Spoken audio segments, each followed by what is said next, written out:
Thank you so much, everyone, for being here. Thanks, Jolt, for being the orchestrator of all of this, and Balint and Pede for the work, and all the people behind the scenes. This is great. This is joint work with Stephen Whitefield and Spiros Cosmidis. Thank you, Stephen. He's here.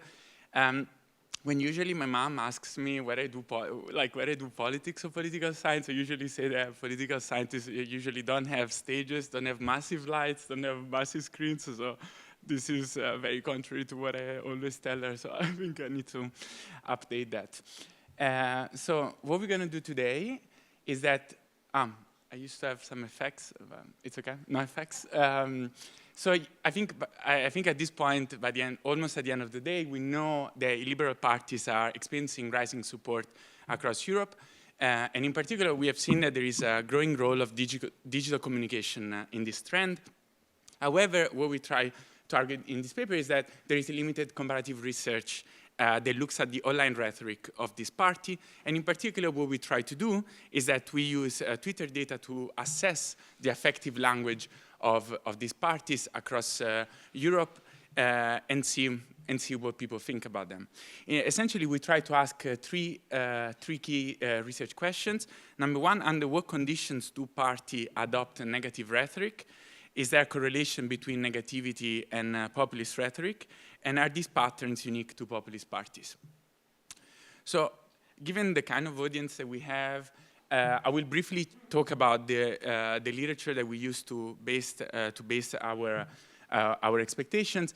And essentially, we base our the first ground on previous work by Stephen, that illiberalism is seen as undermining constitutional protections for individuals.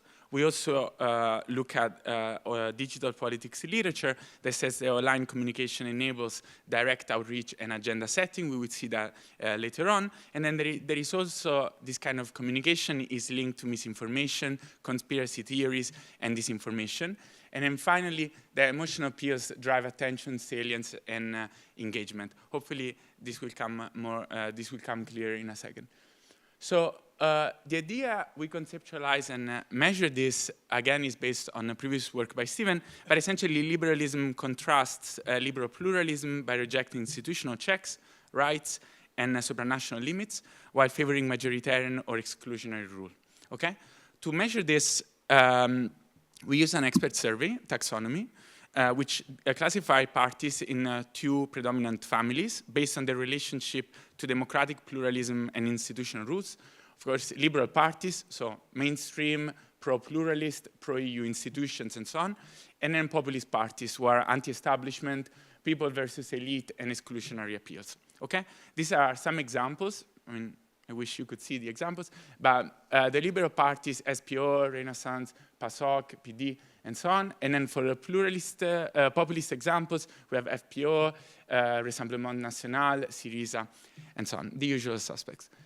So the data method, as I said, we use Twitter data. We have downloaded all the tweets, roughly 1 million tweets, posted by major parties in Austria, France, Great Britain, Greece, Italy, and Poland.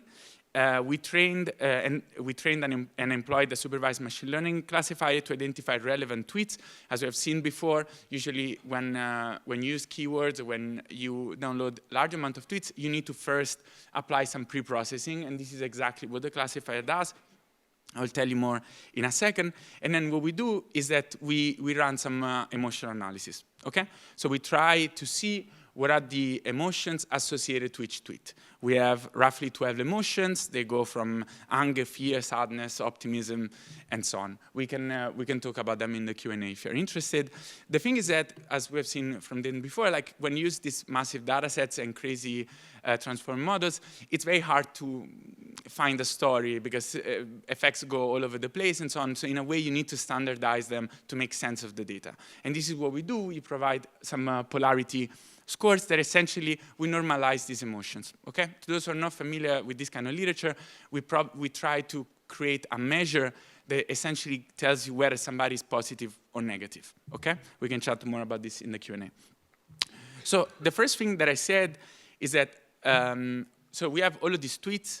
We need to pre-process them. Otherwise, we know that there are so many tweets that are literally just links to websites, linked to YouTube, or look, I am so good, or this is what I eat for lunch, and so on, in the case of Salvini, quote.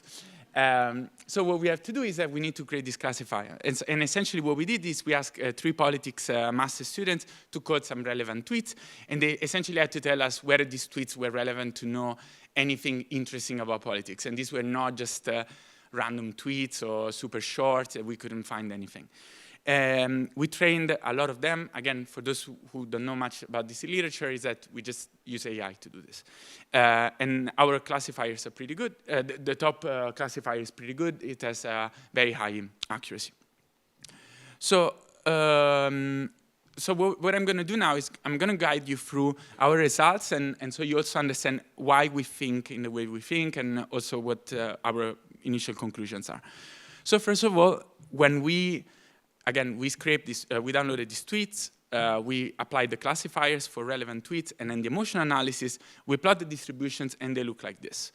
Now you're like, okay, Giuliano, you erased 20 years of political science, because essentially the liberals and the populists are indistinguishable based on the matrix, right? You look at the distributions, they are basically the same. So with Steven and Spiros, we're like, okay, we need to dig in and try to understand more. So essentially what we did is, okay, if we plot polarity across country, let's have a look at whether being in government or being in opposition has an effect. As you see here, in most countries, being in government is the highest predictor of having positive polarity scores, hence more positive language. Of course, we can see that Greece is all below 0. We can chat more about this. But in general, being in government is a good predictor, followed by being a liberal in a liberal opposition or populist. Of course, there is then another point to be made about Austria, but we can check about this more when later on it becomes clear what was happening there. So again, we digged in, and so now we're like, okay, these are very simple distribution plots. Let's see what happens over time. So for Austria, the issue there is that the main driver of the populist time series is FPO, who was also in government. And the other thing is that FPO is not really present on Twitter. So one of the issues here is data availability for Austria. Okay, so I'm sorry for our Austrian friends.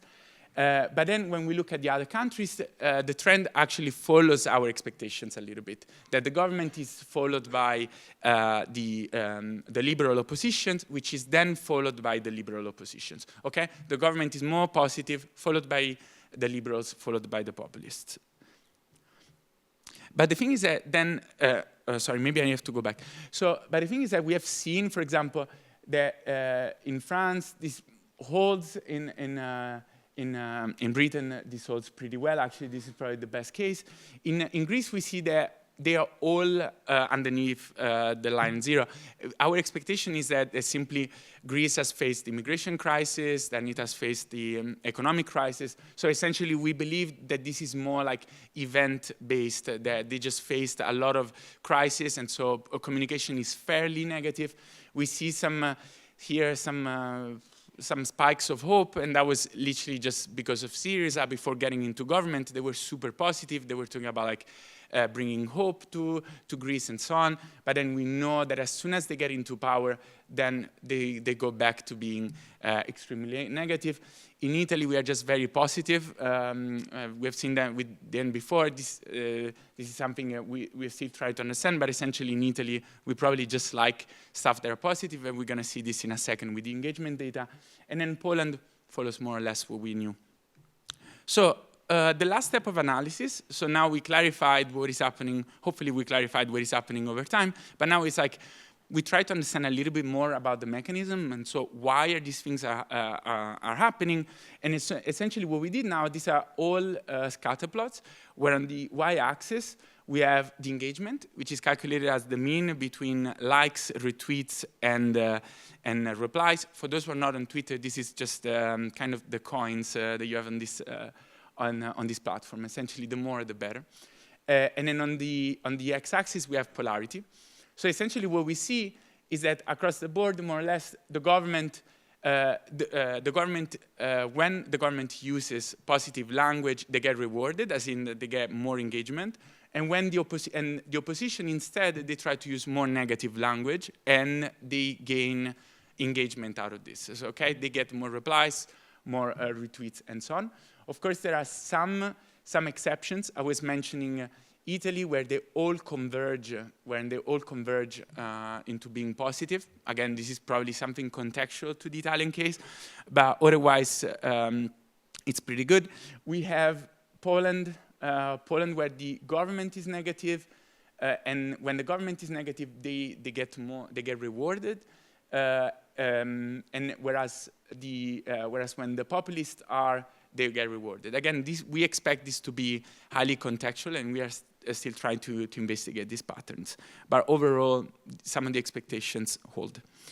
So the conclusions is that hopefully I managed to bring you to some conclusions that party families does not always predict negativity. We have seen in some parties converge, and this has been the case, for example, in Italy. Then all the parties are very negative, as we've seen in Greece. But then incumbency and context matter. Okay, so beyond the usual populist versus liberal, we need to take into account being in government or not. So these kind of opposition rules also have an effect. There is a digital feedback that may amplify the use of emotions. We have seen with the engagement data, and we can chat more about this in the Q&A, that essentially rewards certain parties from using certain communication strategies. There is some literature coming from digital politics. Again, we can discuss this later. But then some limitations. I think this is fair to say that some of these patterns may be specific to Twitter and the kind of population of people who are on Twitter, the kind of the politicians that are on Twitter. And so there is space for future literature about applying these kind of methods, these kind of expectations to manifestos or speeches and so on. Thank you so much for your attention. If you want, we have some more plots here, but we leave them to the Q&A. Thanks a lot.